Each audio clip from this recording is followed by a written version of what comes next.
बुझाए, ठंडक लाए, सबको भाए जीरा सिप। MTH का जलजीरा जीरा सिप। जीरा सिप, असली रिफ्रेशिंग, असली स्वाद, असली मजा। MTH।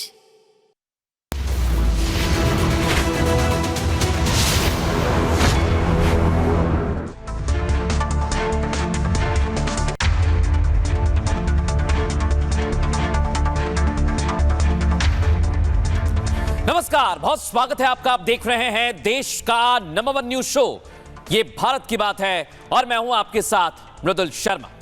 होगी देश की हर बात, दिखाएंगे आपको देश और दुनिया की तमाम बड़ी खबरें। उम्मीद करते हैं आप सभी सेहतमंद होंगे और बहुत बहुत फिट होंगे। आज खबरों में आपके लिए क्या है खास, कौन सी बड़ी और महत्वपूर्ण खबरें हैं, आइए जानते हैं।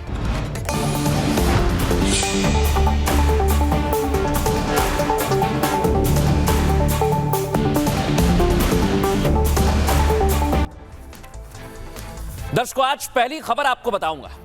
कल देश ने स्वतंत्रता दिवस मनाया और बताया कि स्वतंत्रता क्या होती है। कई संघर्षों के बाद हमने यह स्वतंत्रता हासिल की, लेकिन पीएम ने कहा कि कुछ लोग दिमागी नक्सली हैं जो इसको कुचल रहे हैं, और उनमें से एक दिमागी नक्सली आज आ गए। ये खुद पी चिदम्बरम है, देश के गृह मंत्री रह चुके हैं, और कहते हैं कि मैं गर्व से कहता हूं कि मैं दिमागी नक्सली हूं।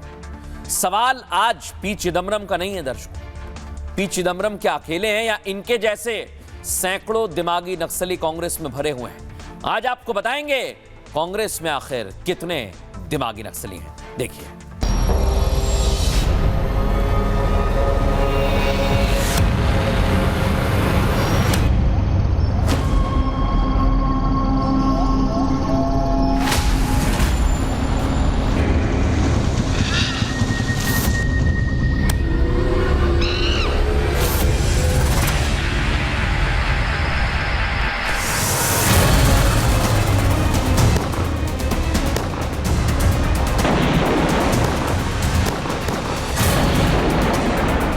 थोड़ी और देर की बात है, आप लोग यही बने रहिए, यही डटे रहिए, बिना इस्तीफा लिए हम यहाँ से नहीं जाएंगे।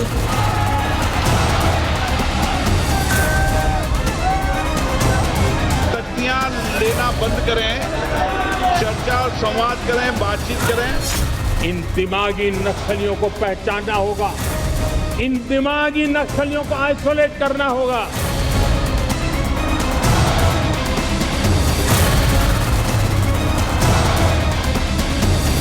मुझे दिमागी नक्सल होने पर गर्व है।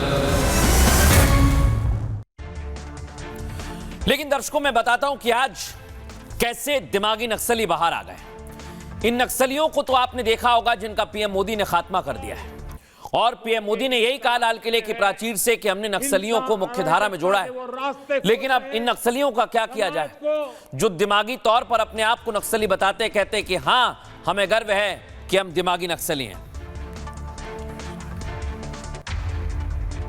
दिमागी नक्सल मौके की तलाश में है, हिंसा अराजकता के वो रास्ते खोज रहे हैं, समाज को गलत राह पर घसीटने के लिए भांति भांति के दांव कर रहे हैं। इन दिमागी नक्सलियों को पहचानना होगा, इन दिमागी नक्सलियों को। हथियारी नक्सल तो गए, लेकिन दिमागी नक्सल, ये दिमागी नक्सल मौके की तलाश में है, हिंसा अराजकता के वो रास्ते खोज रहे हैं, समाज को गलत राह पर घसीटने के लिए भांति भांति के दांव कर रहे हैं। इन दिमागी नक्सलियों को पहचानना होगा, इन दिमागी नक्सलियों को आइसोलेट करना होगा। लेकिन दर्शकों, समझिए जरा, जो नक्सली इलाके थे वहां से नक्सली अब खत्म हो गए। सरकार ने इन्हें मुख्यधारा में जोड़ा है, लेकिन ये दिमागी नक्सली दर्शकों, ये जितने हथियार वाले खतरनाक होते हैं उतने ही खतरनाक हैं ये लोग, क्योंकि ये लोग ब्रेन वॉश करते हैं, और यही पीएम ने कहा, ये लोग अराजकता फैलाते हैं। लेकिन दर्शकों, आज मैं आपको इनकी सच्चाई दिखाने वाला हूं। पी चिदम्बरम जो कहते हैं कि I am proud to be an Naxal, वो किस तरह की बातें करते थे, गृह मंत्री थे। सुनवाइए जरा इन्हें। I was the first minister of this government to say we are ready for talks. We are not asking you to lay down arms, because we know you won't do that. Because you believe in armed liberation struggle. You will not lay down arms.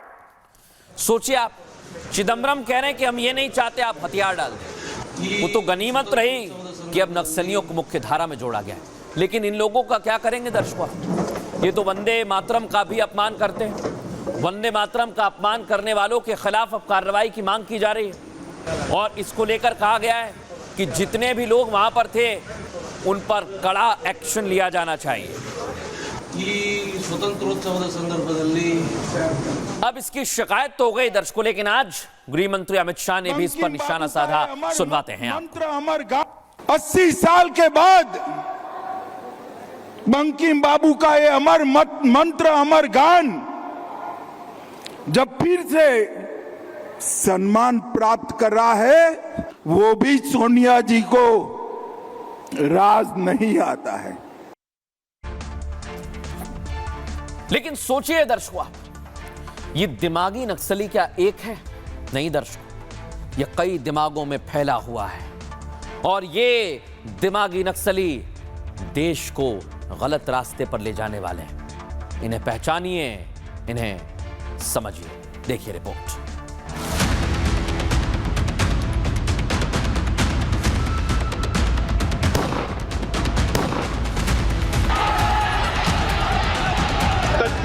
लेना बंद करें। ये दिमागी नक्सल मौके की तलाश में है। कल जिस खतरे से पीएम मोदी ने देश को आगाह किया, आज उन दिमागी नक्सलियों का चेहरा बेनकाब हो गया। पी चिदम्बरम वो नेता जो कभी देश के गृह मंत्री रहे, उनका लिखा एक एक शब्द पढ़िए जो खुद को दिमागी नक्सली बताते हुए गर्व कर रहे हैं। इन दिमागी नक्सलियों को पहचानना होगा, इन दिमागी नक्सलियों को आइसोलेट करना होगा। एक तरफ दिमागी नक्सली होने का ऐलान, दूसरी तरफ वंदे मातरम का अपमान। मैसेज क्लियर है, कांग्रेस वोट बैंक के लिए जिस खेल को खेल रही है, क्या उसका अंजाम भी पता है? ये दिमागी नक्सल मौके की तलाश में है, हिंसा अराजकता के वो रास्ते खोद रहे हैं, समाज को गलत राह पर घसीटने के लिए भांति भांति के दांव कर रहे हैं। युवाओं के दिमाग में जहर भरने वाले एक तरफ और दूसरी तरफ वंदे मातरम का खुले में अपमान करना एक तरफ। सोनिया जी, 140 करोड़ की जनता आपको देख रही है। आपके द्वारा किया गया ये पाप इस देश की जनता कभी माफ नहीं करेगी, कभी माफ नहीं। सवाल सिर्फ एक है, कल तक हथियार वाले नक्सलियों की खुशामद करने वाले आज खुद को दिमागी नक्सली कहकर क्या साबित करना चाहते हैं? लेकिन सवाल यही है दर्शकों, ये अपने आप को दिमागी नक्सली बोल रहे हैं, आखिर ये चाहते क्या हैं? इनकी सोच क्या है दर्शकों? इनके दिमाग में चलता क्या है? आज मैं आपको बताता हूं इनके दिमाग में क्या चलता है। दिखाइए जरा, ये आप देखिए दर्शकों, इनके दिमाग में चलती है अराजकता, असंतोष, क्रांति, विचारधारा, ना जाने क्या क्या दर्शकों। पीएम मोदी ने कल जिन छिपे हुए दुश्मनों से आगाह किया था दर्शकों, आज वो अदृश्य दुश्मन देश के सामने खुलकर आ गए। कांग्रेस के नेता पी चिदम्बरम ने एक्स पर एक पोस्ट किया और उसके बाद देश भर में बवाल मचा हुआ है, क्योंकि पी चिदम्बरम ने अपने पोस्ट में खुद को दिमागी नक्सली कहा कि हां मैं दिमागी नक्सली हूं। कांग्रेस नेता चिदम्बरम ने लिखा, मुझे दिमागी नक्सली होने पर गर्व है। दरअसल पीएम मोदी ने देश को दिमागी नक्सलियों से आगाह किया था। पीएम मोदी ने कहा था कि देश को दिमागी नक्सलियों से बचना चाहिए। ऐसे लोगों की पहचान कर उन्हें अलग थलग करने की अपील की गई थी, जिसके बाद पी चिदम्बरम का दिमागी नक्सल वाला ये पोस्ट सामने आया। दरअसल पीएम मोदी का इशारा युवाओं में जहर भरने वाले लोगों की तरफ था। ऐसे लोग दर्शकों जो सोशल मीडिया के जरिए युवाओं को भड़काते हैं, बरगलाते हैं और उनको नेगेटिव विचारों से भर देते हैं। देश विरोधी साजिश और विदेशी मदद से सरकार विरोधी नैरेटिव गढ़ते हैं। लेकिन जैसे दिमागी नक्सलियों पर प्रहार हुआ, उन्हें बचाने कांग्रेस पार्टी आ गई। कांग्रेस नेता पी चिदम्बरम का एक्स पर पोस्ट दरअसल उन्हीं दिमागी नक्सलियों का बचाव है दर्शकों। और इसलिए आज सवाल खड़ा होता है कि पी चिदम्बरम जैसे आखिर और कितने हैं? सुनिए पीएम मोदी ने क्या कहा था।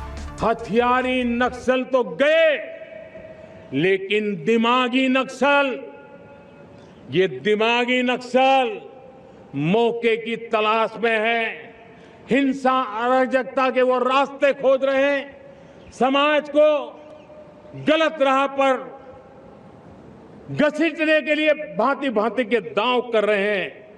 इन दिमागी नक्सलियों को पहचानना होगा, इन दिमागी नक्सलियों को आइसोलेट करना होगा। लेकिन दर्शकों, आज मैं एक सच आपको बताऊंगा और ये सच सुनकर टुकड़े टुकड़े गैंग वाले परेशान हो जाएंगे। दर्शकों, आपको पता है ना ये गैंग वाले कहां हैं?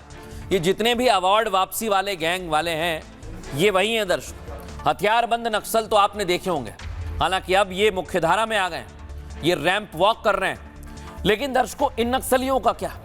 जो दिमागी नक्सली हैं, ये आपको जंगल में नहीं दिखेंगे, ये आपको कहीं भी दिख सकते हैं। ये किसी यूनिवर्सिटी में दिख सकते हैं जहां पर ये छात्रों का ब्रेन वॉश करने का काम करते हैं। लेकिन आखिर ये दिमागी नक्सली कौन है, ये क्या होता है दर्शकों? बाकायदा आज मैं आपके लिए विशेष तौर पर एक रिसर्च लाया हूं। आपको बताता हूं ये दिमागी नक्सली होता क्या है। दिमागी नक्सली देश के अदृश्य दुश्मन की तरह है दर्शकों। आपको बताएं, इसको सामने लेकर आइए। ये बंदूक नहीं, विचारधारा को अपना हथियार बनाते हैं। इसको सामने दीजिए मुझे जरा। बारूद की जगह विचार से ये समाज को घायल करते हैं। और आपको बताऊं, ये हिंसा नहीं, नैरेटिव के जरिए प्रभाव बनाते हैं। और इस पर नक्सली विचारों के समर्थक या प्रचारक होने का आरोप है। इसे सामने दीजिए जरा। सोशल मीडिया, कैंपस, संस्थानों में ये वैचारिक नेटवर्क फैलाते हैं। और क्या कहा गया है, सुनिए जरा। जो कांग्रेस पार्टी अपने इकोसिस्टम से नक्सलवाद के खाद पानी देती है, उसी का चेहरा बने हैं मिस्टर चिदम्बरम। चिदम्बरम साहब ने खाद्य मंत्री, गृह मंत्री के रूप में और ऐसे भी अपने दिमाग से नक्सलवादियों को बहुत दिमाग देने की कोशिश की है। मैं तो मानता हूं कि दिमागी नक्सली वो लोग भी हैं जो लोग पूरा संसद सत्र नहीं चलने दिए, एक दिन भी नहीं डिस्कशन हो पाया। एक दिन जब हुआ, पेपर लीक पे कड़ा कानून हम लोगों ने बनाया, तब उस दिन राहुल गांधी जी गाली देने लगे सदन में। आपने सुना? ये दिमागी नक्सली जंगलों में बेहड़ों में नहीं रहते, ये हथियार लेकर नहीं चलते, ये गोलियां नहीं चलाते, ये सिर्फ और सिर्फ अपना दिमाग चलाते हैं। वो चाहते हैं भी वो पुराना देश ही रहे, वो बैलगाड़ी वाला ही रहे, वो रिक्शे वाला ही रहे। उन दिमागों की बात कर रहे हैं जैसे ये प्रोजेक्ट कोई पूरा नहीं होने दे रहा। ये वही नक्सलाइट दिमाग है, माओवादी दिमाग है जो उन्होंने कहा है। सोचिए दर्शकों जरा, ये लोग कहीं भी कभी भी माहौल खराब कर सकते हैं देश का। लेकिन मैं आपको बताता हूं दर्शकों, जब नक्सलवाद चरम पर था देश में, ये दिमागी नक्सली जो अपने आप को बताते हैं, गर्व करते हैं, ये गृह मंत्री थे। इनकी जिम्मेदारी थी नक्सलियों से बात करें, संवाद का रास्ता तलाशें। लेकिन नहीं, ये तो खुशामद में लगे हुए थे। सोचिए जरा दर्शकों, आप, ये लोग नक्सलियों से कहते थे आप हथियार मत फेंको। दरअसल ये नक्सलियों को कभी आगे बढ़ने ही नहीं देना चाहते थे। ये नहीं चाहते थे दर्शकों कि नक्सली कभी मुख्य धारा में आए, आपकी तरह, हमारी तरह अपना जीवन यापन कर सके। लेकिन दर्शकों, अब माहौल बदल गया है। मैं आपको बताता हूं उस दौरान क्या माहौल था, इसका बैकग्राउंड चेक करिए। जो पी चिदम्बरम आज खुद को दिमागी नक्सली बता रहे हैं, 2010 में यही पी चिदम्बरम नक्सलियों के खुशामदीद थे। चिदम्बरम ने तब कहा था कि हम नहीं चाहते नक्सली हथियार छोड़ें, हम बस ये कह रहे हैं कि आप हिंसा बंद करें और हमसे बात करें। 2010 में आपको बताऊं दर्शकों, दंतेवाड़ा में 76 जवानों की हत्या के बाद यह बयान आया था। हिल गए थे लोग इसे सुनकर। चिदम्बरम के नक्सलियों से खुशामद वाले बयान के 2 मायने निकलते हैं, समझिए इसे। पहला, तत्कालीन सरकार नक्सलियों को कंट्रोल करने में फेल हुई। दूसरा, पी चिदम्बरम हथियारबंद नक्सलियों का बचाव कर रहे थे। आंकड़े तो यह भी बताते हैं दर्शकों की कांग्रेस कार्यकाल में नक्सलवाद चरम पर था। पी चिदम्बरम के गृह मंत्री रहते हुए 10 राज्यों के 80 जिलों में नक्सली फैले हुए थे। लेकिन अमित शाह के गृह मंत्री बनने के बाद देश नक्सल मुक्त हो गया है। आंकड़ा मैं आपको बताता हूं, 2004 से 2014 तक 16,000 से ज्यादा हिंसक नक्सली घटनाएं हुई, लेकिन 2014 के बाद नक्सलियों के खिलाफ देशव्यापी अभियान चला। 2014 से 2026 के बीच 1200 से अधिक सशस्त्र नक्सली मारे गए। 2024 से मार्च 2026 तक 706 माओवादियों को ढेर किया गया। इन्हीं 2 सालों में दर्शकों 20,000 से अधिक कैडर्स ने आत्मसमर्पण कर दिया है और यह बहुत बड़ा आंकड़ा है दर्शकों। लेकिन इसे लेकर सुनवाते हैं जरा दर्शकों कैसे नक्सलियों के हिमायती बयान देने लगे। I was the first minister of this government to say we are ready for talks. We are not asking you to lay down arms because we know you won't do that because you believe in armed liberation struggle. You will not lay down arms. लेकिन सोचिए जरा दर्शकों, जिस तरह की पूरी तैयारी Congress party ने अपनी सरकार के दौरान नक्सलियों को मुख्यधारा में लाने की वो तैयारी ही बताती है कि आखिर इनकी मंशा क्या थी। और दर्शकों अब आपको ये मंशा दिखाती है, ये दिमागी नक्सली होने पर गर्व करते हैं और वंदे मातरम को बीच में रुकवा देते हैं। ये तो आपको याद होगा दर्शकों, देश भर ने इस तस्वीर को देखा है और अब इसे लेकर विरोध प्रदर्शन तेज हो गया है। दर्शकों आपको बताता हूं, महाराष्ट्र में आप देखिए, मुंबई में आज प्रदर्शन किया गया। सुनवाइए जरा, ऐसे एम्बियंस सुनाइए इसका।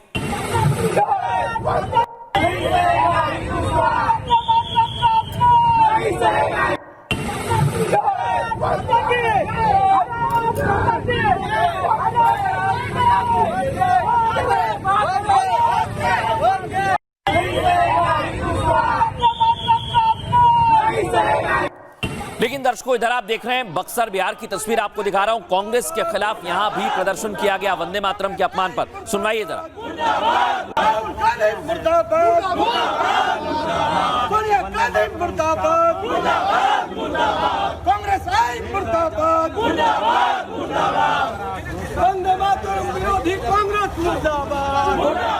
अब दर्शकों जहां कांग्रेस पार्टी सरकार में है वहां पर भी विरोध दर्ज हुआ है। यहां कर्नाटक में पुलिस से शिकायत दर्ज की है और कहा है कि इन पर उचित कार्रवाई की जानी चाहिए।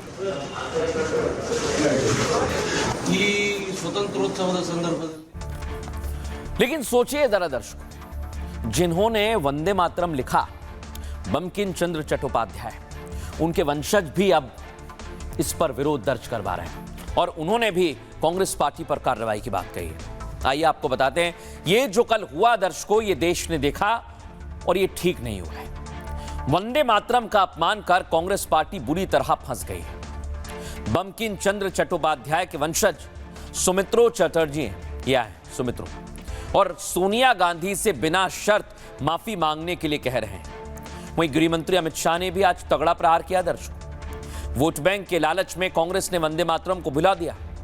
शाह ने कहा, सोनिया जी 140 करोड़ जनता आपको देख रही है, ये आप देखिए आप कैसे बीच में बंद करवाते हैं।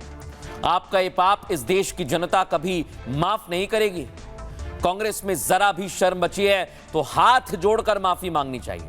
दरअसल कल कांग्रेस के दफ्तर में वंदे मातरम का गान हुआ था, लेकिन तीसरा छंद जैसे ही बजने लगा, सोनिया गांधी इशारे करने लगी। दावा है कि सोनिया और राहुल गांधी ने तीसरे छंद का विरोध किया। मुस्लिम समाज भी वंदे मातरम के इसी छंद का विरोध करता है। तो क्या कांग्रेस ने इसी वोट बैंक के लिए वंदे मातरम का अपमान किया? सवाल गंभीर है, लेकिन आज गृह मंत्री अमित शाह ने इसी पर प्रहार किया। सुनिए जरा। कांग्रेस पार्टी के मुख्यालय पर वंदे मातरम का गान हो रहा था। चालू गान में कांग्रेस की नेत्री सोनिया जी ने कांग्रेस अध्यक्ष को गान रोकने का कहा। हम सब टीवी पर देखते रह गए। 80 साल के बाद बंकिम बाबू का ये अमर मंत्र, अमर गान जब फिर से सम्मान प्राप्त कर रहा है, वो भी सोनिया जी को राज नहीं आता है। सोनिया जी, 140 करोड़ की जनता आपको देख रही है। आपके द्वारा किया गया ये पाप इस देश की जनता कभी माफ नहीं करेगी, कभी माफ नहीं करेगी। कोई स्वप्न में भी कैसे सोच सकता है कि वंदे मातरम उसका गान अधूरा छोड़ दिया जाए? कांग्रेसियों को शर्म आनी चाहिए, और जरा भी शर्म बची है तो दो हाथ जोड़कर बंकिम बाबू की अमर आत्मा से और देश की जनता से माफी मांगनी चाहिए। वंदे मातरम का अपमान कानूनन अपराध है। किसी को ऐसी धृष्टता नहीं करनी चाहिए। और अब देखिए अपने कार्यालय में तो ये कांग्रेस की सच्चाई है, क्योंकि वंदे मातरम के कारण कुछ न कुछ उनका वोट गड़बड़ाएगा, इसीलिए ये सब करती है। तो जो देश को गाली देगा उसको वंदे मातरम पर कहां से भरोसा होगा? जो देश को गाली देगा उसको भारत माता पर कहां से भरोसा होगा? ये देश सब जानता है कि कितनी अनकंफर्टेबल हो रही थी जब वंदे मातरम हो रहा था, और वंदे मातरम को रोकने की कोशिश हुई, बहुत दुर्भाग्यपूर्ण है। देखो, कल तो कांग्रेस ने अपना असली स्वरूप दिखा दिया है देश को, दुनिया को। उनको वंदे मातरम से इतनी चिढ़ है, और वंदे मातरम पूरा गाने में तो लगता है जैसे उनका शरीर गल जाएगा। जिस प्रकार का अपमान उन्होंने राष्ट्रीय गीत का किया है, वो ये बताता है कि गांधी परिवार आज भी भारत माता से और भारत के जुड़े प्रतीकों के प्रति आज भी सम्मान करना वो सीख नहीं पाए हैं। अब दर्शकों खबरों में आगे बढ़ेंगे और बहुत बड़ी खबर दिखा रहा हूं आपको सियासत की। आज रिपब्लिक भारत ने बहुत बड़ी खबर ब्रेक की है दर्शकों, दिखाता हूं मैं आपको। खबर यह है दर्शकों कि 27 में यूपी में चुनाव है और उससे पहले बीजेपी में संगठन में बड़ा बदलाव पूरी तरह से करने की तैयारी हो गई है। कैसी तैयारी आई आपको दिखाते, पहली तस्वीर दिखाइए जरा, ये आप देखिए। यूपी में खबर यह है, योगी आदित्यनाथ और नितिन नवीन के बीच में बातचीत हो चुकी है, हरी झंडी मिल चुकी है और यूपी चुनाव को देखते हुए बड़ा बदलाव किया जाएगा। आइए आपको अगली तस्वीर दिखाता हूं मैं।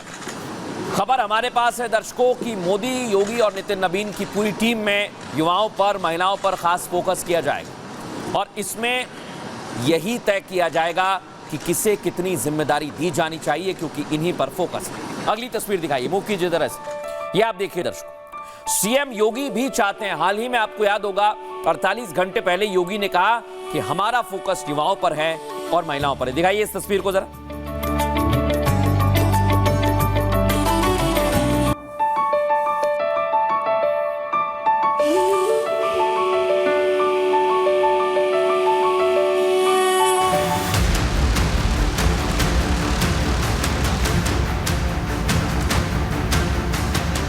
उत्तर प्रदेश फतह का प्लान दिल्ली में तैयार हो रहा है। सीएम योगी पीएम मोदी से मिल चुके हैं, बीजेपी अध्यक्ष नितिन नवीन से मीटिंग हो चुकी है और अब यूपी चुनाव से ठीक पहले युवा महिलाओं की नई फौज तैयार हो रही है।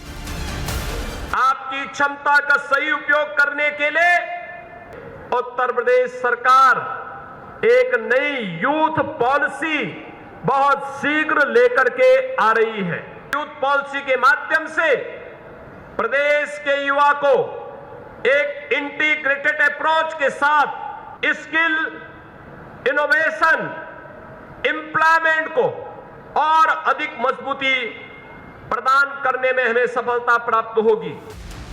ये बदला न सिर्फ 2027 के लिए बल्कि बीजेपी 2029 तक का प्लान तैयार कर रही है, उस जोश के साथ, उस ताकत के साथ जिसकी काट विपक्ष के पास नहीं है। प्रधानमंत्री ने स्वयं कहा है कि देश के जेन जी का, जेन अल्फा सबका वो सम्मान करते हैं। बाकी हमारी पार्टी तो ऐसे भी यूथ को प्रमोट करती है। राष्ट्रीय अध्यक्ष की उम्र कितनी है हमारी? बीजेपी सरप्राइज देने के लिए हमेशा जानी जाती है, चाहे बीजेपी अध्यक्ष बनाने की बात हो या फिर कई राज्यों में मुख्यमंत्री। और अब बारी है बीजेपी की नई टीम की। कल नई टीम का ऐलान संभव है जिसमें नए चेहरों को जिम्मेदारी मिलने वाली है। लेकिन दर्शकों, इसी का तो इंतजार किया जा रहा है कि आखिर नई टीम में कौन होगा, और इसका इंतजार पूरे देश भर में हो रहा है दर्शकों, क्योंकि चुनाव से पहले क्या तैयारी है आइए आपको बताते हैं। यूपी में चुनाव होना है, लेकिन बीजेपी अपनी टीम में बड़े बदलाव की तैयारी कर चुकी है। खबर आपको बताऊं, कल 12 बजे बीजेपी की नई टीम का ऐलान संभव है। यह बदलाव यूपी चुनाव के लिहाज से बेहद अहम माना जा रहा है। दर्शकों, 2027 में उत्तर प्रदेश और उत्तराखंड में विधानसभा चुनाव होना है, जिसके लिए सीएम योगी दिल्ली दौरे पर भी आ चुके हैं और इस दौरान पीएम मोदी से सीएम योगी की मुलाकात भी हो चुकी है। साथ ही बीजेपी अध्यक्ष नितिन नबीन से भी योगी आदित्यनाथ ने मुलाकात की है, मीटिंग की है। इस बीच खबर यह है कि बीजेपी अपनी नई टीम तैयार कर चुकी है। टीम में कितने नए चेहरे होंगे, किसे मौका मिलेगा, यह तय हो चुका है। कल आधिकारिक तौर पर बीजेपी अध्यक्ष नितिन नबीन इसका ऐलान करेंगे। खबर यह है कि ज्यादातर युवाओं और महिलाओं को मौका मिल सकता है। पुरानी टीम में बदलाव भी संभव है और नए चेहरे शामिल किए जाएंगे। संगठन में नई पीढ़ी की एंट्री और जिम्मेदारियों का रास्ता भी खुल सकता है। बीजेपी नए विजन के साथ संगठन को नई धार देने की रणनीति बना रही है। और दर्शकों, मैं आपको बताऊं, इसको लेकर रिपब्लिक भारत ने अंदर की खबर निकाली है। Editor in chief Arnab Goswami और हमारे सीनियर एडिटर प्रकाश सिंह ने आज इस खबर को बताया भी है और इसके मायने भी समझाए हैं। दोनों को सुनवाते हैं। ये 2029 की टीम होगी, 2027 उत्तर प्रदेश की टीम होगी, 2027 पंजाब चुनाव और उत्तराखंड चुनाव की टीम होगी और ये नितिन नबीन की नई टीम होगी। मुझे जो खबर है कि ये कल 12 बजे इसकी औपचारिक घोषणा होगी, ऑफिशियल अनाउंसमेंट होगी, जिसमें भारतीय जनता पार्टी की नई टीम, नए पदाधिकारी, नए नए विभागों के अध्यक्ष, उपाध्यक्ष, चेयरमैन, डेप्यूटी चेयरमैन और माना जा रहा है कि प्रवक्ताओं की लिस्ट में भी थोड़ी फेरबदल हो सकती है, यानी कि spokes persons could be nominated and renominated and shuffled.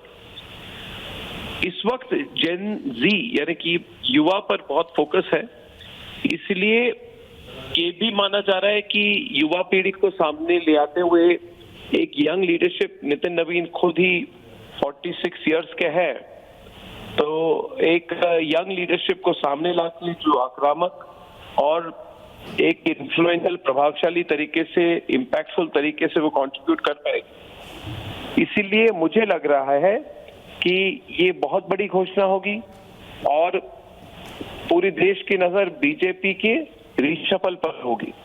हो सकता है कि इसके बाद अगला स्टेप हो कि कैबिनेट में भी फेरबदल हो, मगर हम इस बात पर भी हमें कल गौर देना पड़ेगा कि क्या सरकार से कोई बड़े नेता, उनको क्या सरकार से पार्टी में भेजा जाएगा, क्योंकि तब पार्टी के सरकार में भी अपॉर्चुनिटीज खुल जाएगी। तो थोड़ी स्पेक्यूलेशन ये भी है 3-4 नामों पर, वैसे मैं स्पेक्यूलेशन ऐसी चीजों पे नहीं करता, कि सरकार से कई मंत्रियों को भी पार्टी में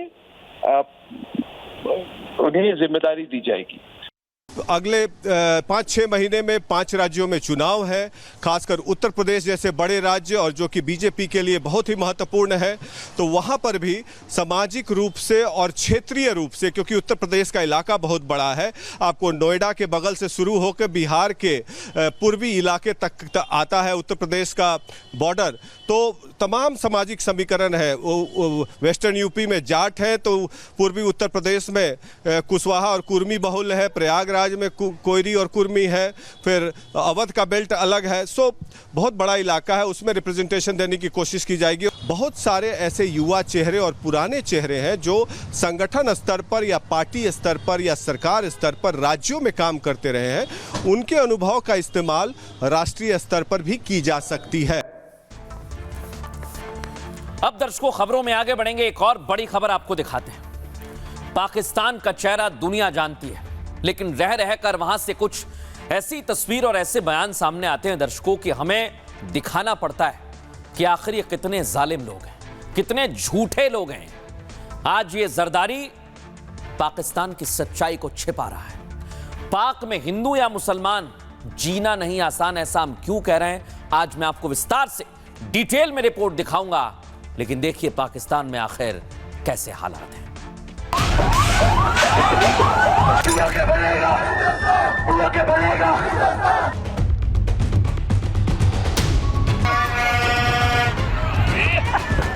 But we are Muslims of the mindset that we tolerate.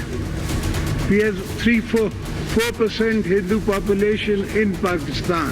ये मुजफ्फराबाद में ये क्या खून की होली खेली जा रही है?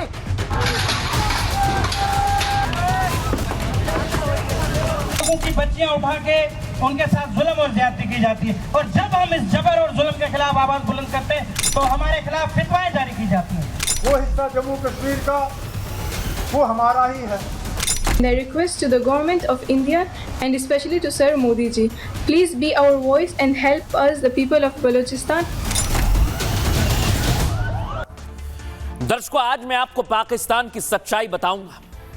वहां के मुसलमान भी अब हिंदुस्तान जिंदाबाद कहने लगे हैं। ये तस्वीर आपको दिखा रहा हूं। पाकिस्तान ऑक्यूपाइड कश्मीर में हिंदुस्तान के नारे लगे हैं। सुनवाइए जरा इन्हें।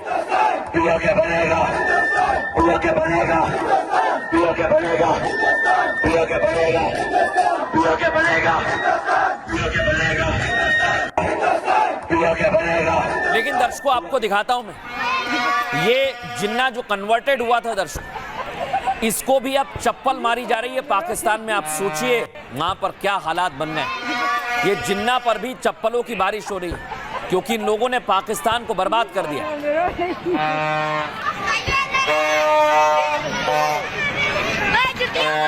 अब वहां पर जिन्ना की तस्वीर के आगे भोंपू बजाया जा रहा है, क्योंकि इसने मुसलमानों के साथ भी गलत किया। पाकिस्तान बनाकर इसने सिर्फ और सिर्फ वहां की जनता को, आवाम को परेशान किया। आपने देख लिया कि मेरे, लेकिन आपको असली चेहरा में पाकिस्तान का दिखाता हूं, ये कितने अराजक लोग हैं। यहां पर मुनीर की डरपोक फौज गोलियां बरसा रही है। दिखाइए जरा इस तस्वीर को, दिखाइए।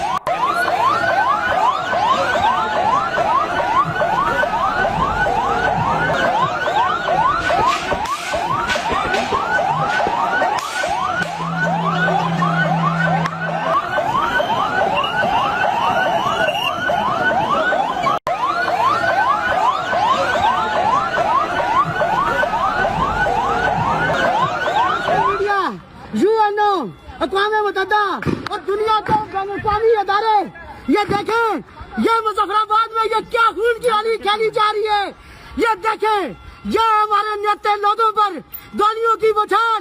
ये है पाकिस्तान का कश्मीर, जिसे वो कहता है ये मेरी शहरक है। ये हम लोगों पर गोलियां चलाने वाले दरिंदे। दुनिया जागे और ये देखे हम नेता लोगों पर किस तरह गोलियां चलाई जा रही है। खुदा जागो, दुनिया के लोगों, ये देखो। लेकिन दर्शकों, ये इतने बड़े झूठे हैं। ये जरदारी कह रहा है कि हम हिंदुओं को झेल रहे हैं। पहले आप इसे सुनिए, फिर मैं आपको हिंदुओं की स्थिति वहां बताऊंगा। सुनवाइए जरा इसे।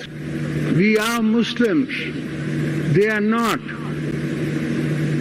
but we are Muslims of the mindset that we tolerate. We have 4% Hindu population in Pakistan, and they're as free, as good as anywhere else they were. They would rather be with us than be with them. वो कह रहा है कि भारत के बजाय हमारे साथ रहना पसंद करेंगे। दर्शकों, ये पूरे पाकिस्तान को आज आंकड़ा दिखाता हूं मैं, ये कितने बड़े झूठे हैं। 1947 में जब बंटवारा हुआ दर्शकों, तब वहां हिंदू 14.6% था। अब आ जाइए दर्शकों 1951 में 1.60% इसमें कमी हुई। फिर साल दर साल और बढ़ते गए। आप देखिए हिंदू कैसे कम होते जा रहे हैं। 2.14% हो गए। फिर और आगे आ जाइए, साल 2023 का आंकड़ा आपको बताता हूं, 2.17%। और सोचिए आप, ये आंकड़े साल दर साल घटते जा रहे हैं। हिंदुओं की आबादी घटती जा रही है। और जरदारी खुलेआम दुनिया के सामने झूठ कहता है कि हमारे यहां तो हिंदू अल्पसंख्यक खुश रहते हैं। ऐसा नहीं है दर्शकों। इन पर अत्याचार कितना किया जाता है आज आपको बताऊंगा। उससे पहले रिपोर्ट।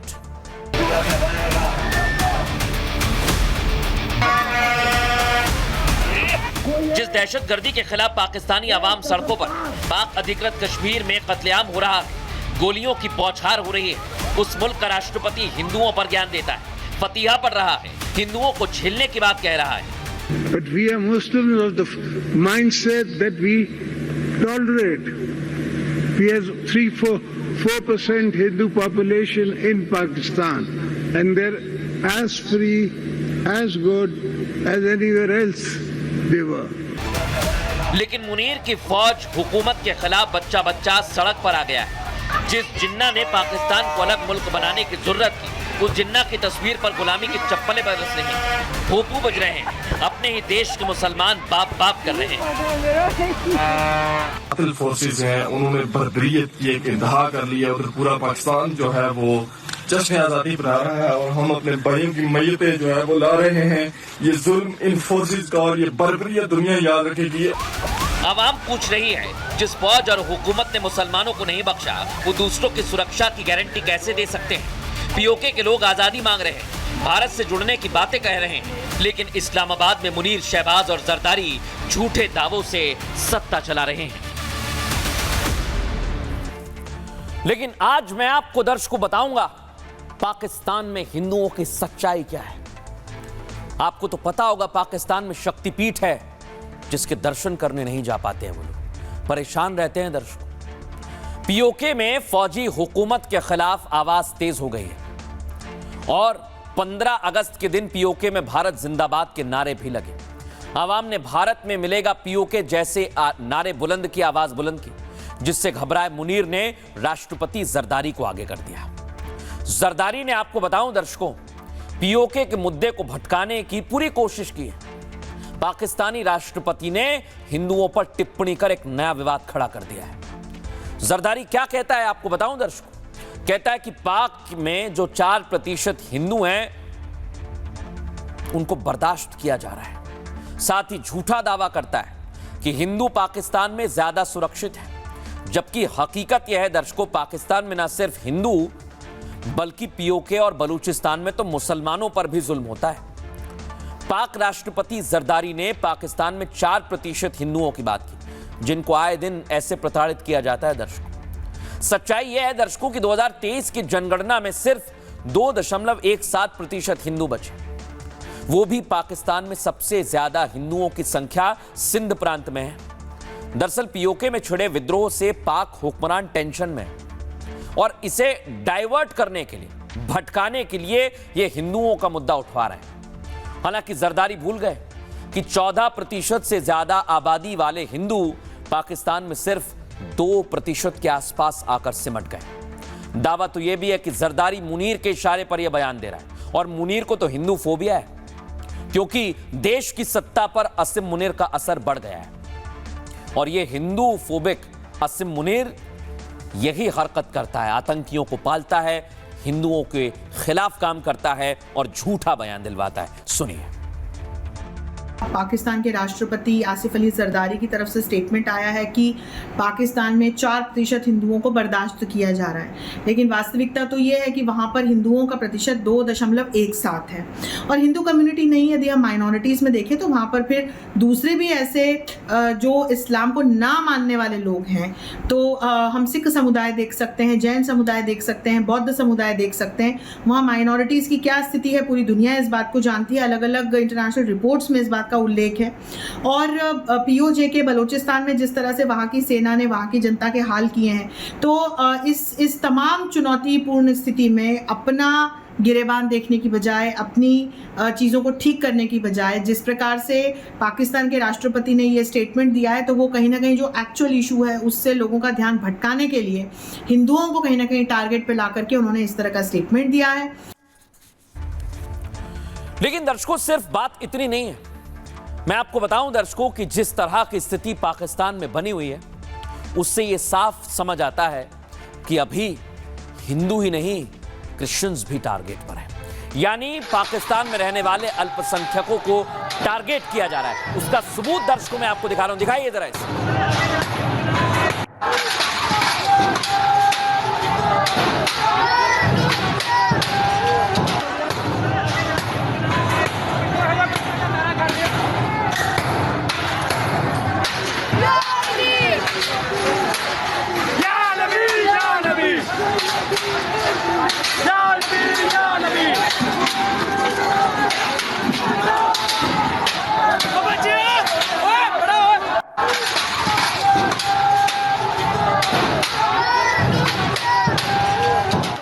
देखा दर्शकों आपने, इनके घर में तोड़फोड़ की गई, आग लगा दी गई। ये तस्वीर है पाकिस्तान की। और हिंदू बेटियों का अपहरण तो वहां आए दिन होता है। दोनों तस्वीर दिखाइए दर्शकों को हमारे।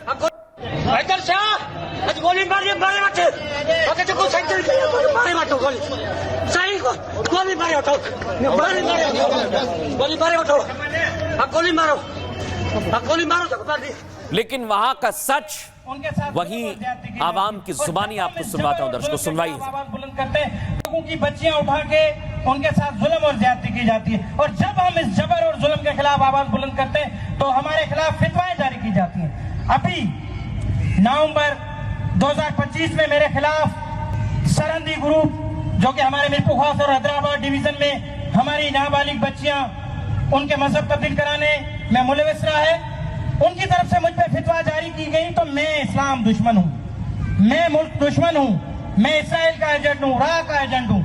भाई यहाँ हम क्या अपने लोगों के आवाज, अपनी बच्चियों के लिए आवाज बुलंद करना मुल्क दुश्मन बन गए, इस्लाम दुश्मन बन गए? लेकिन दर्शकों सोचिए जरा, सिर्फ और सिर्फ बलूचिस्तान ने यह कहा था कि हम अपने आप को पाकिस्तान से अलग करते हैं, हम आजाद हैं। तो पाकिस्तान ने बलूचिस्तान पर एयर स्ट्राइक कर दी और बलूच भी अब मदद मांग रहे हैं। सुनवाइए जरा। We Baloch people are, especially to Sir Narendra Modi ji, a very happy Independence Day. My age is only 14 years and I request to the government of India and especially to Sir Modi ji, please be our voice and help us, the people of Balochistan. From last 75 years, we Baloch people are facing genocide by Pakistani army and by its government. We Baloch people want to live freely and without any scare in our country, Balochistan. I hope PM Modi will be our voice in United Nations. लेकिन दर्शकों, यहां बलूचिस्तान और PoK के लोग ये ठान चुके हैं कि अब पाकिस्तान के साथ नहीं रहना। ऐसा मैं क्यों कह रहा हूं दर्शकों, आइए आपको बताता हूं कि आखिर हो क्या रहा है। पाकिस्तान अब एक साथ कई मोर्चों पर सुलग रहा है, जल रहा है। एक तरफ पीओके में बगावत है, इससे शहबाज और इस मुनीर की नींद उड़ गई है। वहीं बलूचिस्तान में कंट्रोल फिसलने की वजह से भूचाल आ गया। अब पाकिस्तान के सभी प्रांत के लोग भारत से मदद मांग रहे हैं। खबर यह है कि मुनीर पाकिस्तान में तख्ता पलट की कोशिश में है। असम मुनीर पूरा पावर अपने हाथ में लेना चाहता है। वहीं उस वक्त जब मोहसिन नकवी सिस्टम कोलैप्स होने की बात कह चुका है, दावा है कि पाकिस्तान में फैली अशांति के पीछे मुनीर का हाथ है। वो पीओके बलूचिस्तान और खैबर की अशांति का फायदा उठाना चाहता है ताकि मौजूदा पाक सरकार मुनीर को खुद राष्ट्रपति बनने का निमंत्रण दे। खबर तो यह है दर्शकों कि पाकिस्तान में मौजूदा राजनीतिक व्यवस्था बदल रही है, जिसके तहत असम मुनीर के राष्ट्रपति बनने की आशंका जताई जा रही है और पाकिस्तान में मोहसिन नकवी के प्रधानमंत्री बनने की संभावना है। अगर पाकिस्तान में यह बदलाव हो गया तो फिर से जुल्म और ज्यादा बढ़ेंगे। उससे पहले पीओके और बलूच के लोग भारत से गुहार लगा रहे हैं। पीएम मोदी और भारत सरकार से मुनीर के जुल्म से बचाने के लिए मदद मांग रहे हैं। वहीं भारत के राजनेता भी पीओके पर खोलकर बात करने लगे हैं। जम्मू कश्मीर के सीएम उमर अब्दुल्ला ने पीओके के लोगों को अपना बताया। उन्होंने कहा, पीओके की जनता का ये दुख दर्द अब देखा नहीं जाता। वहीं यूपी के डिप्टी सीएम केशव प्रसाद मौर्य ने कहा, वो दिन दूर नहीं जब पीओके में भी भारत का तिरंगा शान से लहराएगा। आपको सुनवाते हैं दोनों ने इस मसले पर क्या कहा। आज जब हम एलओसी के पार जम्मू कश्मीर के उस हिस्से का हाल देखते हैं तो दुख होता है, अफसोस होता है, हम परेशान होते हैं। अपनी जगह मुझे इस बात का एहसास है कि शायद अगर हमारे हालात 2019 में बदलाए नहीं गए होते तो उस हिस्से के जम्मू कश्मीर के लोग आज हमारे साथ दोबारा जुड़ने का एहतजाज कर रहे होते। वो हिस्सा जम्मू कश्मीर का वो हमारा ही है, हम उन लोगों को अपना ही समझते हैं, कोई पराया नहीं, कोई गैर नहीं। आज भी जम्मू कश्मीर के कानून साज, जम्मू कश्मीर के असेंबली में उनके लिए सीटें रखी जाती हैं, इस उम्मीद के साथ कि एक ना एक दिन वो लोग जो हैं इन खाली सीटों का इस्तेमाल कर पाएंगे। हम वह भी दिन देखेंगे जब आतंकवादियों को पैदा करने की फैक्ट्री के रूप में पूरी दुनिया में जाने जाना वाला पाकिस्तान भी विश्व के मानचित्र पर नहीं होगा, ये विश्वास है। पहला कदम तो अभी पाकिस्तान के कब्जे में जो कश्मीर का हिस्सा है वहां तिरंगा फहराना, कोई 15 अगस्त ऐसा आएगा, मुझे तो पूरा विश्वास है। भारत की खबरों की ओर लौटेंगे दर्शकों, और आज एक बड़ी खबर आपको बताते हैं। झारखंड में अब छात्रों ने अपने आंदोलन को नया मोड़ देने का ऐलान कर दिया है। उन्होंने कहा, हमने महात्मा गांधी के शांति पथ पर काम किया लेकिन सरकार नहीं सुन रही है, तो अब भगत सिंह के पथ पर चलेंगे। तस्वीर दिखाइए। आज रांची में दर्शकों एक बार फिर सड़कों पर छात्र आए और पुतला फूंका गया भ्रष्टाचार के खिलाफ। दिखाइए जरा इसे, एमएन सुनाइए।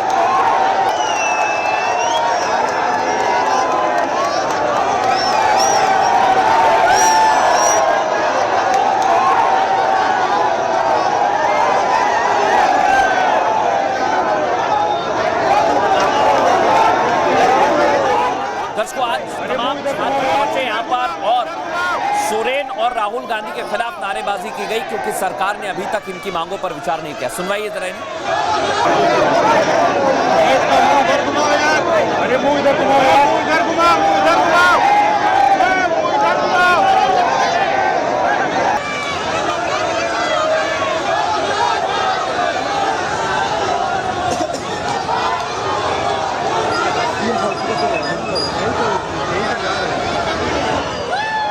लेकिन दर्शकों आपको बताएं, यहाँ पर नारेबाजी जबरदस्त की गई है, पुतला भी फूंका गया है। दिखाइए जरा इस तस्वीर को।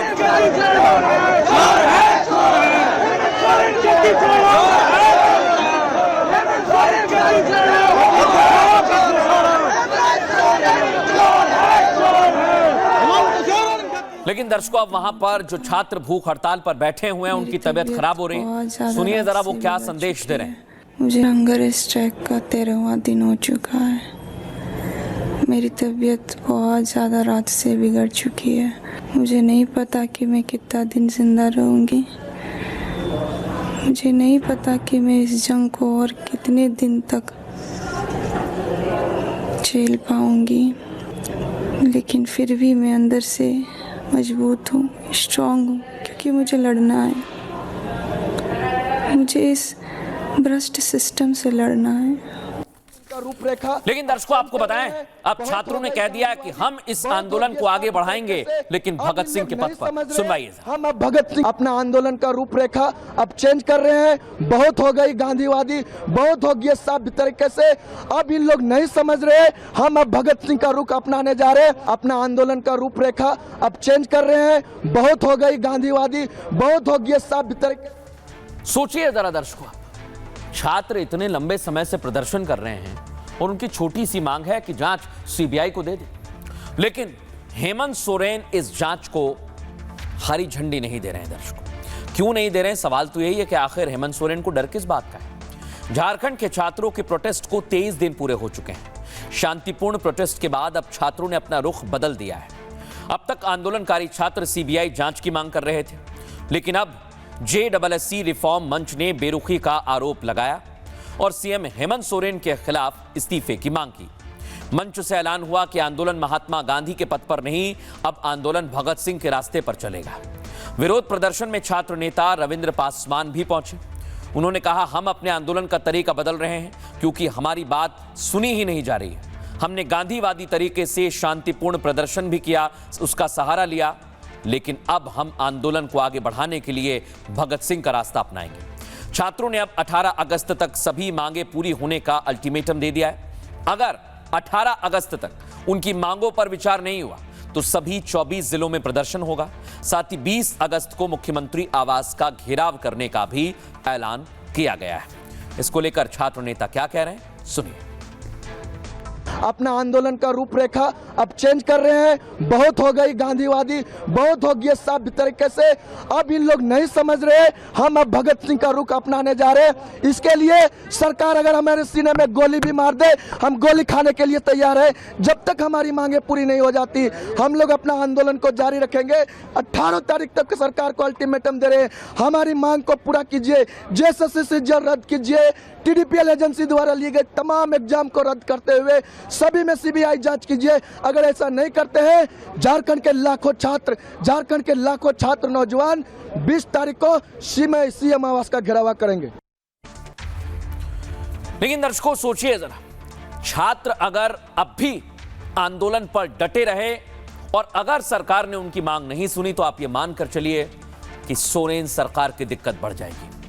क्योंकि अब रांची कूच करो का सोशल मीडिया पर पोस्ट भी किया है और बाकायदा अपनी पूरी तैयारी छात्रों ने बता दी है। सुनवाते हैं आपको और रिपोर्ट भी दिखाते हैं। एक तरफ हेमंत सोरेन की जो सरकार है वो झुकने को तैयार नहीं है, लेकिन वही दूसरी तरफ अगर मैं छात्रों की बात करूं तो छात्रों का मनोबल जो है वो बिल्कुल डगमगाया नहीं है, बल्कि बढ़ते ही चला जा रहा है। संख्या जो है वो दिन पर दिन बढ़ती चली जा रही है। सबसे मुख्य बात यहाँ पे देखिए, अभी चूंकि यहाँ पे पुतला दहन किया गया जिसमें झारखंड के मुख्यमंत्री हेमंत सोरेन का पुतला होता है। इसी के साथ साथ अगर मैं बात करूँ तो मुख्यमंत्री के साथ साथ तेजस्वी यादव का पुतला दहन किया गया, नेता प्रतिपक्ष राहुल गांधी का भी पुतला दहन किया गया। कई बड़े बड़े जो प्ले कार्ड्स है वो यहाँ पे स्टूडेंट लेकर के पहुंचे हुए हैं। स्टूडेंट यही कह रहे हैं कि भैया हमें सीआईडी पर बिल्कुल भरोसा नहीं है, जो हमारा भरोसा है वो सीबीआई पर ही है। तो सीबीआई जांच जो है वो यहाँ पे होनी चाहिए। हम लोग 23 दिन से डटे हुए हैं जयपाल सिंह मुंडा स्टेडियम में, लेकिन सरकार हम लोग कुछ भी नहीं सुन रही है। 9 तारीख हम लोग को सीबीआई का डिमांड है और सरकार सीबीआई दे नहीं रही है। हमें समझ में नहीं आ रहा है सरकार को क्या दिक्कत है। जेसीसी सीजीएल रद्द हो, 11वीं से 13वीं जेपीएससी रद्द हो और टीडीपीएल एजेंसी जिसने जो भी एग्जाम लिया वो रद्द हो। इसीलिए हमने 20 तारीख को 18 तक का सरकार को समय दिया गया है और 20 तारीख को मुख्यमंत्री आवास का घेराव होगा। आज 23 दिन से हम लोग आंदोलन कर रहे हैं, क्या सरकार को नहीं दिखा? आज 23 दिन से क्या क्या नहीं झेले, रातों में बारिश झेले, पुलिस का दबाव झेले, उसके बाद भी 23 दिन तक लगातार हम लोग बस एक उम्मीद से, एक विश्वास है कि शायद हमारे इस राज्य के जो मुख्यमंत्री है वो हमारी बात को सुनेंगे। अब दर्शकों खबरों में आगे बढ़ेंगे। एक बहुत बड़ी खबर आपको बता रहा हूं, भारत ने रक्षा के क्षेत्र में, डिफेंस सेक्टर में एक बहुत बड़ी डील की है। आइए उस डील की आपको पूरी इंफॉर्मेशन देते हैं। यह डील होगी दर्शकों 70,000 करोड़ रुपए की। लेकिन यह डील कितनी खास है, ये क्यों भारत के लिए जरूरी है, मैं आपको बताता हूं। पहली तस्वीर दिखाइए जरा, भारत की बाहुबली डील आपको बता रहा हूं दर्शकों। राफेल जेट से भी बड़ी ये डील है, इसलिए इसे हम समंदर की बाहुबली डील कहते हैं। समंदर में भारत की ताकत को बढ़ाएंगे। ये डील दर्शकों किससे हुई है, आइए आपको तस्वीर दिखाते हैं। अगली तस्वीर दिखाइए। ये डील दर्शकों हुई है जर्मनी से। आ जाइए वापस। जर्मनी से 6 सबमरीन खरीदने की तैयारी है दर्शकों, और ये सबमरीन दर्शकों अल्ट्रा मॉडर्न टेक्नोलॉजी से लैस है। एम्बियंस सुनाइए जरा इसका।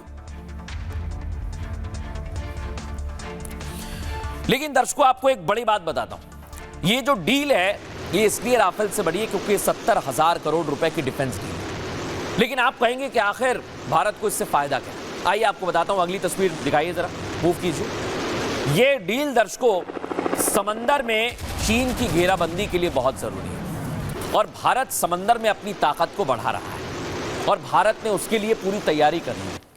लेकिन जर्मनी से ये डील है, ये कितनी जरूरी है, ये कब पूरी होगी, इसमें क्या क्या है और इस सबमरीन में क्या खास बात है, आइए आपको एक एक चीज डिटेल में बताते हैं। भारत जर्मनी के बीच राफेल से भी बड़ी डील होने जा रही है। भारत करीब 70,000 करोड़ में 6 सबमरीन खरीदने वाला है।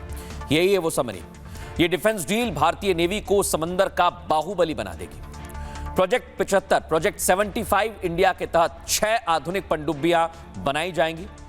जर्मनी की TKMS और भारत की MDL मिलकर पनडुब्बियों को बनाएंगी। पनडुब्बियों में अत्याधुनिक एयर इंडिपेंडेंट प्रोपल्शन तकनीक मौजूद होगी। AIP तकनीक से पनडुब्बी लंबे समय तक दर्शकों पानी में रहने में सक्षम होती है। जर्मनी भारत को इन पनडुब्बियों की डिजाइन और तकनीक विशेषज्ञता देगा, जबकि सभी 6 पनडुब्बियों का निर्माण भारत में किया जाएगा। पहली पनडुब्बी मिलने में समझौते के बाद करीब 7 साल का वक्त लगेगा। इसके बाद हर साल एक नई पनडुब्बी भारतीय नौसेना को मिलेगी। भारत के पास फिलहाल AIP तकनीक वाली कोई भी पनडुब्बी नहीं है, जबकि पाकिस्तान तेजी से अपनी AIP पनडुब्बी क्षमता को बढ़ा रहा है। चीन जैसे दुश्मन से मुकाबला करने के लिए ये पनडुब्बियां गेम चेंजर साबित होंगी। दरअसल चीन के पास भारत से कई गुना ज्यादा पनडुब्बियां हैं, जिसे टक्कर देने के लिए भारत जर्मनी से डिफेंस डील कर रहा है दर्शकों। ये डील बहुत महत्वपूर्ण है दर्शकों। इसको लेकर हमने डिफेंस एक्सपर्ट से सवाल किया, समझिए जरा वो क्या कहते हैं। इंडियन ओशन रीजन के अंदर चाइना की एक्टिविटीज बढ़ गई हैं, उनकी सबमरीन्स वहां पर डिप्लॉय हो गई हैं। उन्हें काउंटर करने के लिए हिंदुस्तान को नई सबमरीन्स की जरूरत थी। और दूसरे, जो हमारी किलो क्लास की सबमरीन है वो अब रिटायरमेंट एज पे पहुंच गई हैं, उन्हें हाशिए से बाहर करना है। लिहाजा भारत की कैबिनेट कमेटी ऑन सिक्योरिटी ने अप्रूव कर दिया कि जर्मन से 6 सबमरीन ली जाएं, जो कन्वेंशनल सबमरीन तो होंगी लेकिन एयर इंडिपेंडेंट प्रोपल्शन होगा, यानी कि ऑक्सीजन खुद बनाएंगी ताकि बार बार उनको समुद्र की सतह के ऊपर ना आना पड़े। और सबसे बड़ी बात ये कि इनमें टेक्नोलॉजी ट्रांसफर होगा, मेक इन इंडिया के तहत बनाई जाएंगी, यानी कि ये हिंदुस्तान की रिक्वायरमेंट को पूरा करती हैं। 70,000 करोड़ रुपए का ये प्रोजेक्ट है। अब दर्शकों, खबरों में आगे बढ़ेंगे। आजकल दर्शकों, सोशल मीडिया पर लोग जो मन में आता है वो लिख देते हैं, लेकिन ये बहुत खतरनाक है और इसमें कई खतरनाक लोग हैं। ऐसा ही एक शख्स था जिसने सीएम हिमंता बिस्वा शर्मा को मारने की तैयारी की थी। कैसे दर्शकों, आइए आपको दिखाता हूं। पहली तस्वीर दिखाइए। स्वतंत्रता दिवस पर सीएम हिमंता बिस्वा शर्मा ध्वजारोहण करने के लिए पहुंचे थे, लेकिन इसी दौरान उन्हें धमकी दी गई थी। कैसे दी गई थी, अगली तस्वीर आपको दिखाता हूं, मूव कीजिए।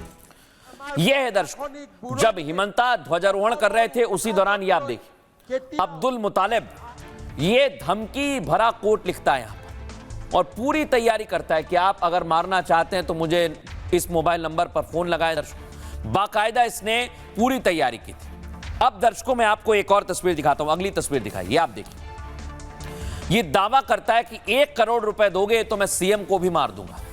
सोचिए आप, ऐसे लोग सोशल मीडिया पर खुलेआम धमकी भी दे रहे हैं और मारने की तैयारी भी करते हैं। लेकिन दर्शकों, मैं आपको बताऊं, जैसे ही पता लगा असम पुलिस ने कार्रवाई की और कार्रवाई करके ये पहुंच गए अब्दुल के घर पर। ये आप देखिए, ये अब्दुल दर्शकों दावा किया जा रहा है कि टेलर है, लेकिन इसके कांटेक्ट कहां तक हैं, आखिर ये क्यों सीएम को मारना चाहता है। इसे गिरफ्तार कर लिया है और इससे पूछताछ की जा रही है। लेकिन मैं आपको बताता हूं दर्शकों कि आखिर ये अब्दुल जैसे लोग समाज में बहुत खतरनाक हैं, इन्हें पहचानना होगा दर्शकों। सीएम असम के हिमंता बिस्वा शर्मा, जिन्हें जान से मारने की धमकी मिली। घटना स्वतंत्रता दिवस पर राष्ट्रीय ध्वज फहराते समय हुई। दर्शकों, सीएम का प्रोग्राम फेसबुक पर लाइव स्ट्रीम किया जा रहा था। आपको बताऊं, इसी दौरान अब्दुल मुतालिब नाम के शख्स ने एक कमेंट कर धमकी दी। उसने फेसबुक पर लिखा, अगर कोई उसे 1 करोड़ रुपए देगा, यही अब्दुल, तो वो असम के सीएम हिमंता बिस्वा शर्मा को जान से मार डालेगा। यही नहीं, भारत के खिलाफ भी उसने कई बातें लिखी और पाकिस्तान जिंदाबाद लिखा। दर्शकों, इसी अब्दुल ने, देख लीजिए इस अब्दुल की शक्ल। साथ ही अब्दुल ने इसी कमेंट में अपना मोबाइल नंबर भी लिख दिया। इसकी हिम्मत आप देखिए। जब अब्दुल ने धमकी भरा कमेंट किया तो असम पुलिस अलर्ट हुई। पुलिस ने तुरंत मोबाइल नंबर और अकाउंट को ट्रैक किया और असम के मोरीगांव जिले से टेलर अब्दुल को उठा लिया, गिरफ्तार कर लिया। असम पुलिस की साइबर सेल ने इस घटना की जांच शुरू कर दी है।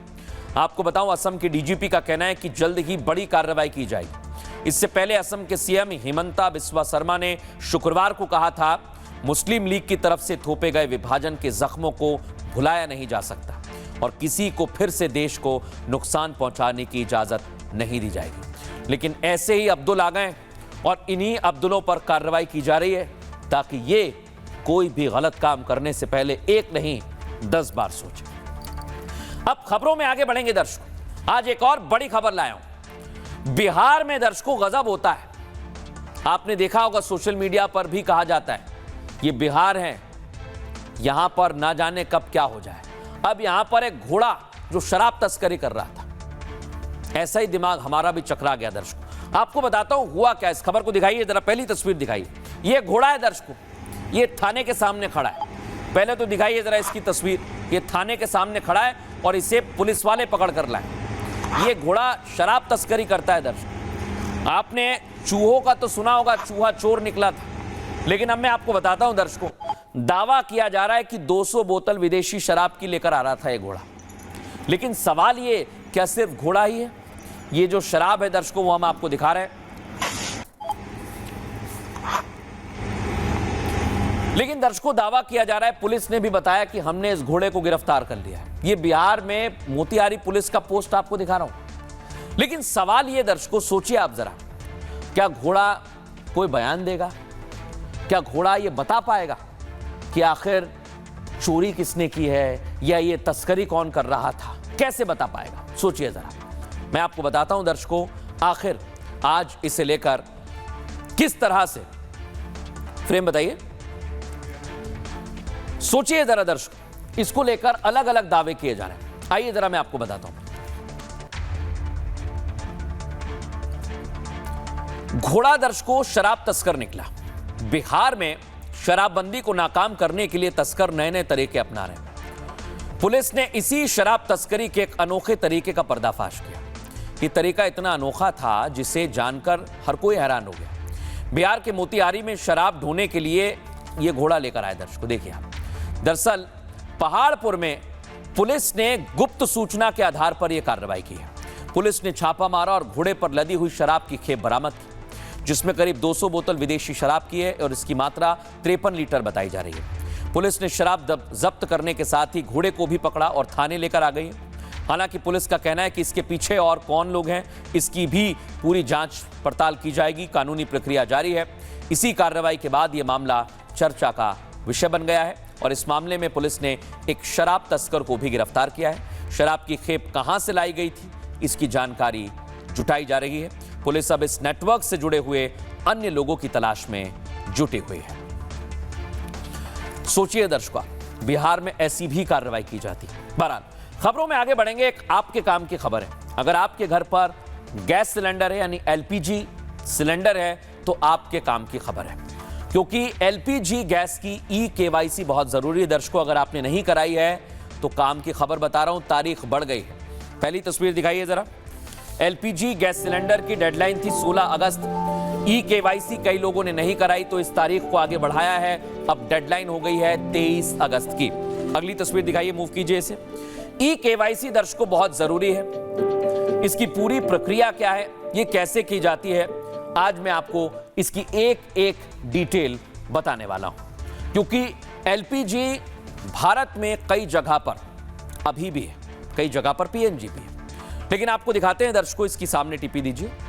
एलपीजी गैस सिलेंडर का इस्तेमाल करते हैं तो आपको यह जानकारी सुन लेना चाहिए।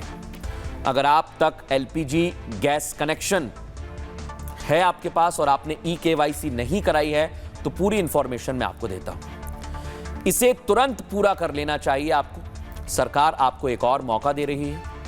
जानकारी यह है दर्शकों कि एलपीजी ई-केवाईसी की अगली तारीख बढ़ गई है।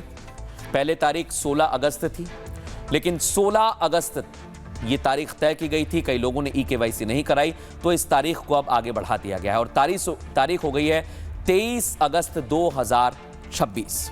ग्राहकों को भेजे गए मैसेज में डेडलाइन बढ़ाने की जानकारी भी दी गई है दर्शकों। और आपको बताएं, ई-केवाईसी पूरा करने के लिए आपको आखिरी मौका दिया जा रहा है। सुनवाते हैं आपको। ई-केवाईसी की एलपीजी के लिए तारीख भले ही बढ़ चुकी हो, पर बेहतर रहेगा इसको कराना, खासकर उन ग्राहकों के लिए जो सब्सिडी लेते हैं। आपकी सब्सिडी आने में परेशानी हो सकती है। आपको पता है ई-केवाईसी में अब बायोमेट्रिक वगैरह कराया जाता है। जो ग्राहक सब्सिडी नहीं लेते हैं उनके लिए शायद इमीडिएट नुकसान ना हो, परंतु आगे चलकर उनकी भी सप्लाई में दिक्कत आ सकती है। उनके कनेक्शन को सस्पेंड किया जा सकता है, निलंबित रखा जा सकता है जब तक वो ई-केवाईसी नहीं कराते। तो मेरी सलाह यह है कि ई-केवाईसी जब भी आपको समय मिले हाल के दिनों में आप इसको कराएं।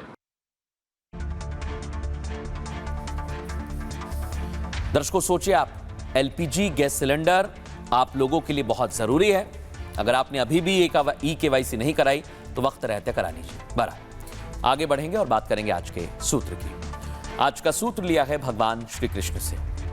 वो श्रीमद् भगवद गीता में कहते हैं, जिस परिवार के लोग आपस में लड़ते हैं, जहां मतभेद हैं, वहां एकता नहीं होती। एकता के बिना घर में सुख, शांति और प्रेम नहीं रह सकता। इसलिए परिवार में मतभेद हो तो तुरंत उन्हें सुलझाइए। एकता से ही घर परिवार में सुख शांति रह सकती है। इसलिए मतभेद ना रखें और एकता बनाए रखें। वक्त हो गया है एक छोटे से ब्रेक का, जल्द हाजिर होंगे। नमस्कार। चमकी चाट से क्या बना है? सैंडविच, लस्सी और छाछ और हर घूंट में चमकी चाट। ड्राई फ्रूट और दही बड़े, चमकी चाट से स्वाद बढ़े। असली स्वाद सिर्फ चमकी चाट।